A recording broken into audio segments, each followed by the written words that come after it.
अल्पवयीन मुलींवर लैंगिक अत्याचार करून हत्या केल्याचं प्रकरण जुन्नरमधील पिंपळवंडी इथला हा प्रकार आहे। नराधम तरुण पोलिसांच्या ताब्यात आहे। मुलगी बेपत्ता झाल्यानंतर प्रकार उघडकीस आहे।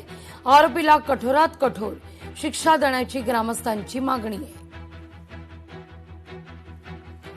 या सगळ्याविषयी बोलण्याकरता ठाकरेंच्या शिवसेनेच्या सुषमा अंधारे आपल्यासोबत जोडल्या गेलेल्या आहेत। ताई, अल्पवयीन मुलीवर लैंगिक अत्याचार करून जुन्नरमध्ये तिची निर्घुण हत्या आहे। मी म्हणजे याच्यावर काय व्यक्त व्हावं हे समजत नाहीये। कारण आज मी पुरंदरसाठी निघाले होते 10 वर्षाच्या मुलीवर लैंगिक अत्याचार झाला म्हणून त्यांच्या घरात भेट द्यायला। 8 दिवसात ही तिसरी घटना आहे। पेन रायगडमध्ये 7 वर्षाची मुलगी ही घरातनं सकाळी झोपेतनं उठली, आई बाबांच्या मध्ये झोपलेली पोरगी लघुशंकेला बाहेर गेली, लैंगिक अत्याचार करून मारून टाकलं या लेकराला आणि 12 वाजता तिची डेड बॉडी मिळाली। 4 दिवसांपूर्वी पुरंदरमध्ये घटना घडली आणि आता पुन्हा पुणे जिल्ह्यातच आपण मला जुन्नरची घटना सांगताय। आम्ही कसं व्यक्त व्हायचं याच्यावर? आणि गृह खातं नावाची गोष्ट यांच्याकडनं काय अपेक्षा करायची?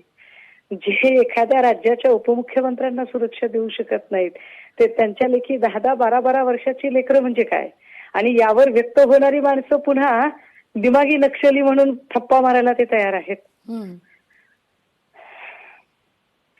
पुण्यामध्ये सातत्याने या घटना चालू आहेत, सातत्याने, आणि अजिबात सरकारला याच्यामध्ये काहीही विशेष वाटत नाही, घाम फुटत नाही, पोलिसांना काही घाम फुटत नाही। शरद सोनवणे सारख्या आमदाराच्या घरात गावामध्ये ही घटना घडते।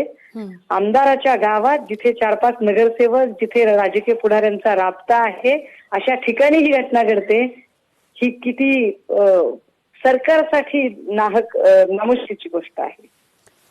अगदी अगदी सुषमाताई, धन्यवाद आमच्याशी संवाद साधलात त्याबद्दल। लोकशाही मराठी ऐका, पहा, जागरूक रहा।